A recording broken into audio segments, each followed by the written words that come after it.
There was a bishop and a taxi cab driver that died on the same day. And they were at the gates of heaven being greeted by St. Peter. And St. Peter said to them, "Would you wait just a moment, and your angel will be by with the garment that you're to wear in the kingdom of heaven." A moment later, an angel came with a garment for the taxi cab driver. And the garment was astonishingly beautiful. Neither one of them had ever seen anything like that on earth. So the cab driver put on the garment and went through the gates to the kingdom of heaven. The bishop was waiting for the angel to bring his, and he thought to himself, "I wonder what I'm going to get." And just then the angel came with a garment that was very beautiful, but it wasn't as astonishingly beautiful as the one the cab driver got. And the bishop said to St. Peter, "What's going on here? I've been a priest and a bishop most of my life. I have been faithful to God and to His church. How come I got this one?" And St. Peter said, "Bishop, when that cab driver drove, people prayed. But when you preached, people slept." That bishop got into trouble, even at the heavenly gates, because he was comparing blessings from the Lord. We heard the prophet Isaiah say to us today, Isaiah chapter 55. God says, "My thoughts are not your thoughts, and your ways are not my ways.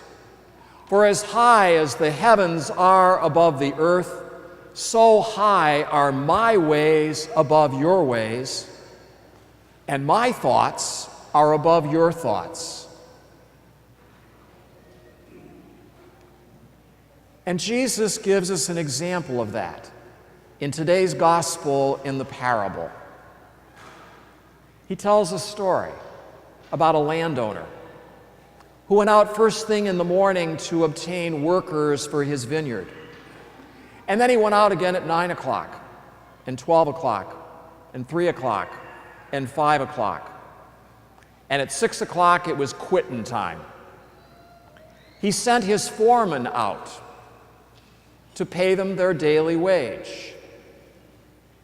After all, he had promised that first group, "I will give you the usual daily wage." But he started with the last group to pay them. And those who had worked only 1 hour got a full day's pay.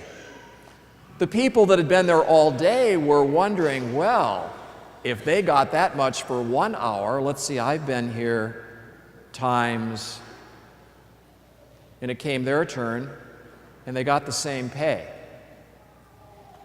And they got miffed. "What's going on here?" they said. "They got the same that we got, and we've worked hard in the heat." And the landowner says, "I do you no injustice. Didn't I promise to pay you the usual daily wage? And I did. This is my own money. Or are you envious because I'm generous?" This parable is an instance where God's ways are not our ways, and God's thoughts are not always our thoughts. This is a parable about God's justice and God's mercy. The group that He agreed to pay the just daily wage, who put in a full day's work, He in justice paid them what He promised to pay them. But the landowner knew that the other people, well, they had families too, and they had bills to pay. So in His mercy, He paid them the daily wage for a few hours of work. Now, we can stand back and admire that landowner for doing that. However, when we notice that other people seem to be blessed as we are, or perhaps more than we think we are, and they don't seem to have worked very hard, hey, Lord, what's going on here? We get into trouble when we compare our blessings. God's ways are not our ways. God's thoughts are not always our thoughts. God is just and God is merciful. Now, what if this story ended a little differently? What if that landowner, in paying those workers, had not started with the last who had arrived, who'd only worked 1 hour? What if instead the foreman had started with the people that had been there all day, and they got the wage they agreed upon? Probably there would not have been any controversy or turmoil. They would have gotten paid and gone home and not known what was going on with the others. But when they knew and they compared, hey, what's going on here? This isn't fair. But God's ways are not our ways, and God's thoughts are not always our thoughts.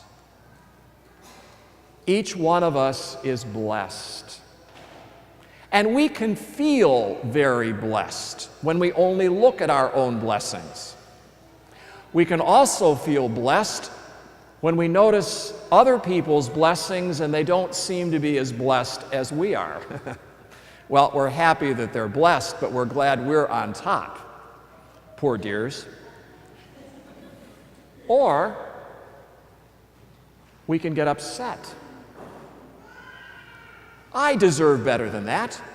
I've worked hard at that. How come they're blessed for doing less? Or people that we consider to be less deserving than we are. And when God blesses them, hey, Lord, what's going on? And so Jesus tells us a parable. God's ways are not always our ways. God's thoughts are not always our thoughts.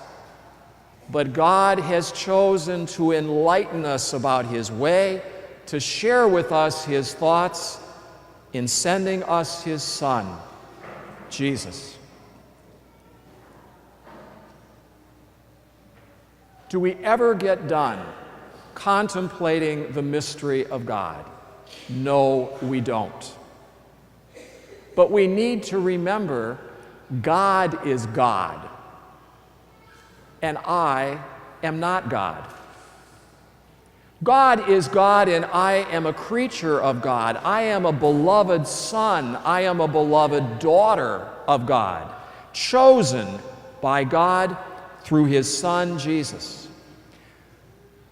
It's important that we contemplate that mystery regularly in our prayer.